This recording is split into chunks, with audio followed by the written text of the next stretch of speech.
Assalamualaikum warahmatullahi wabarakatuh. Selamat pagi dan salam sejahtera bagi kita semua. Salam mahasiswa Universitas Terbuka. Pada kesempatan yang pertama kali ini kita akan belajar mata kuliah pengantar ilmu politik. Ya, dalam pengantar ilmu politik ini untuk rekan-rekan mahasiswa administrasi negara semester 3. Jadi di dalam pengantar ilmu politik pada modul pertama itu membahas tentang ilmu politik itu sendiri, baik terkait dengan perkembangan ilmu politik, kemudian yang kedua terkait dengan konsep-konsep politik dan apa itu ilmu politik sendiri. Selamat menyaksikan. Yang pertama, perkembangan ilmu politik. Bahwa perkembangan ilmu politik ini dimulai dari para pemikir Yunani kuno, yaitu mulai dari Plato hingga ke Aristoteles, di mana memberikan satu pemikiran bahwa adanya sebuah pemerintahan, yaitu membentuk sebuah pemerintahan di mana pemerintahan itu mampu untuk memberikan asas-asas penularan terhadap masalah-masalah yang terjadi di masyarakat. Oleh karena itu adanya satu konsep yang dibangun di mana terbentuknya sebuah pemerintahan yang mengurus masyarakatnya sendiri.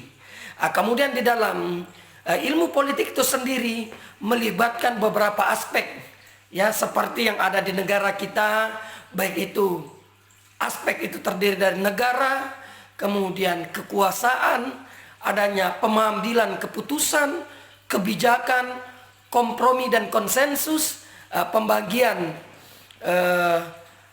kewenangan. Dalam hal ini sebuah negara tidak akan mampu menjalankan roda pemerintahan tanpa melepati atau melaksanakan beberapa aspek yang sudah saya sebutkan tadi. Ya, negara, kekuasaan, pengambilan keputusan, kebijakan, kompromi dan konsensus, dan adanya pembagian kewenangan. Kemudian selanjutnya yang kedua, yaitu terkait dengan konsep politik. Para pemikir, para ahli memberikan satu ruang bahwa dalam menjalankan roda pemerintahan atau aktivitas politik perlu adanya sebuah konsep.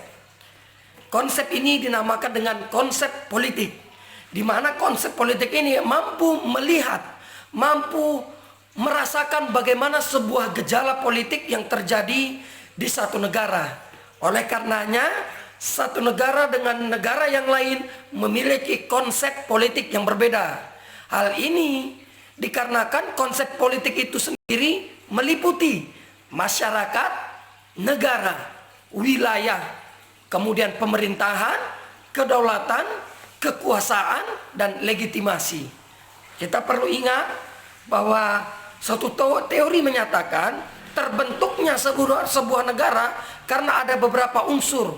Unsur utama itu ada 3, yaitu ada masyarakatnya, ada pemerintahnya, dan ada wilayahnya. Dan unsur penunjangnya yaitu kedaulatan atau diakui negara tersebut oleh negara lain.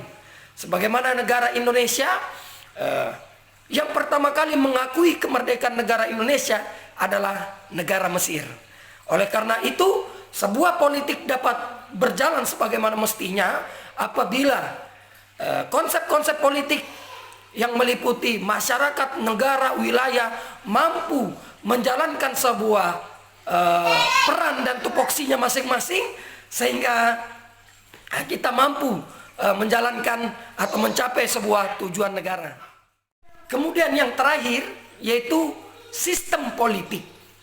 Setelah kita mengetahui sebuah perkembangan politik dari hari ke hari, kemudian selanjutnya kita mengetahui sebuah konsep politik itu sendiri, selanjutnya yang perlu kita ketahui adalah sebuah sistem politik.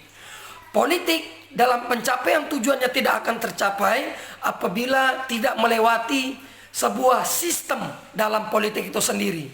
Sistem yang dikenal di negara, di dunia, yaitu adalah adanya konsep alur kerja sistem politik itu sendiri, baik berupa input, kemudian ada proses, dan ada output.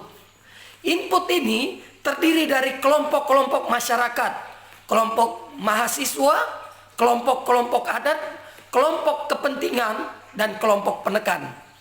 Selanjutnya, seluruh tuntutan serta dukungan yang diberikan oleh kelompok-kelompok tersebut akan diproses oleh pemerintah. Dalam hal ini pemerintah yang akan nantinya mengeluarkan sebuah kebijakan, yang mana kebijakan ini adalah sebuah output. Nah, apakah kebijakan ini mampu menyelesaikan persoalan yang ada di masyarakat ataupun tidak? Sebagaimana kejadian saat ini yang mewabah di daerah kita, yaitu mewabahnya virus corona atau COVID-19.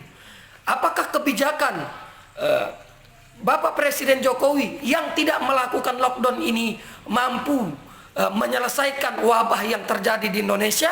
Sedangkan wabah ini hari demi hari trennya selalu meningkat. Yang positif, yang sehat itu sedikit, yang meninggal jauh lebih banyak. Oleh karena itu, kebijakan yang dikeluarkan sangat mempengaruhi kehidupan orang banyak. Tutorial tatap muka yang pertama pada pengantar ilmu politik, mudah-mudahan rekan-rekan mahasiswa bisa menerimanya. Terima kasih.